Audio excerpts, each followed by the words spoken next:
This episode of The Young Turks is brought to you by Audible.com. Get a free audiobook at audiblepodcast.com/TYT. So Vicki Larson from Huffington Post wrote this really interesting piece on how more and more people are putting a fat clause in their prenuptial agreements.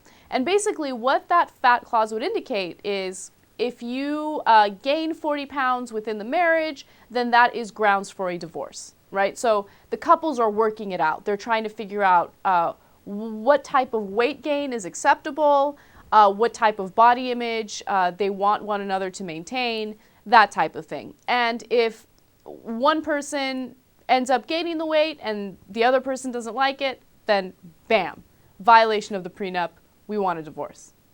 You know, Anna, I like how you made it gender neutral. The reality is, of course, is if the wife gains weight, then you're done.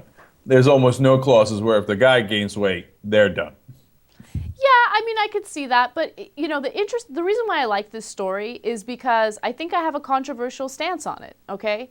I actually am not opposed to the fat clause, okay? And I'm not saying like, oh, if my husband ends up gaining 20 pounds, we're done, right? But I definitely want to have some sort of agreement that we're both going to live like healthy lifestyles.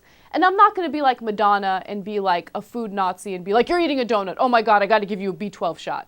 I'm not going to do that, you know? But I'm saying like, I like the idea that, you know, just because we're in a marriage now doesn't mean that you just let yourself go and get extremely comfortable, because that type of lifestyle translates into a lot of other things that could ruin the marriage. Like, for instance, if you let yourself go, all of a sudden the sex life isn't great. If the sex life isn't great, you start to resent one another. You start getting annoyed with one another. And then all of a sudden the marriage deteriorates. I think that having agreements like this isn't necessarily a terrible thing. No, disagree. Now, here's why. It's not that your idea overall isn't right. Of course it's right. You know, you shouldn't let yourself go, and you should have really frank conversations about that. But you shouldn't make it into a contractual agreement. That's crazy. If you sign a prenup saying, you went 20 pounds over, that's it, sad day for you, I'm divorcing you for someone hotter, plus you get no money.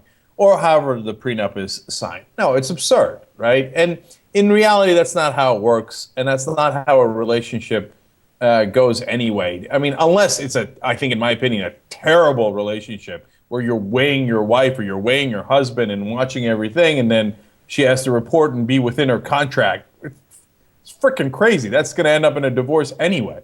Sounds like a terrible marriage. No, I see what you're saying. And I guess what I'm trying to get at is, like, first of all, in my own marriage, would I put that in a prenup? Of course not. Like, I think a prenup does go too far, but I'm talking about the theory behind it, and I do agree with the theory behind it. I do agree that you should have those conversations, and you should be frank about it. And, you know, one way that, and JR and I talk about this all the time, actually, like what our fears are when we get married. And he says like he wants to maintain a healthy lifestyle with his wife. And I want the same thing. Like, that's very important to us.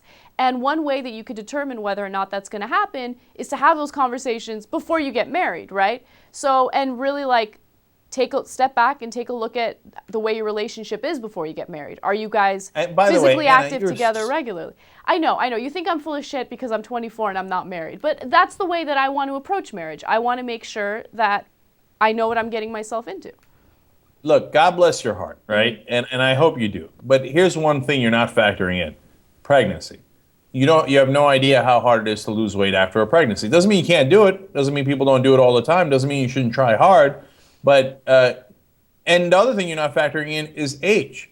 After a certain time, it becomes really hard to lose weight because your metabolism changes, especially if you've had 2-3 pregnancies. Yeah, then all of a sudden, I made a commitment. Yeah, okay, but it's a little hard, right? And the other part of it is, look, I get that sometimes people get comfortable. Don't get me wrong, right? Like in the story that we started with, the wife gained 40 pounds, and the husband was mad. Their sex life suffered, etc. And she said, I can't lose it. And then they got divorced, and lo and behold, since she was single and back on the market, she lost it. Mm-hmm. Right? So don't get me wrong. I get the other side of it. If you have the proper motivation, like, hey, you know what? I'm back on the singles market. and all of a sudden you find a way to lose that weight. So, and I've seen it, by the way, in my life, not just with women, but definitely with men. Once they get divorced, all of a sudden they're going to the gym and they're in 10 times better shape. So I agree with you that you got to fight that, but at the same time, you can't be draconian. No, I agree with that as well. But I do like having those conversations. I think that it makes sense. So, and I like being candid about it as well. Like, I think that in too many cases, both individuals are afraid to share what they really think, right? They don't want to hurt one another's feelings. Like, screw the feelings. Like, let's be honest with one another. Like, that's the way I like it. So, I don't know. Okay. All right, let's take... Stone Cold Kasparian. Audible.com is the leading provider of audiobooks. They've got 75,000 different titles. A book I've always meant to read but didn't have time for is Guns, Germs, and Steel. What I'm going to do is I'm going to listen to it through Audible.com. Actually, if you're a Young Turks listener, you get a free audiobook at audiblepodcast.com/TYT.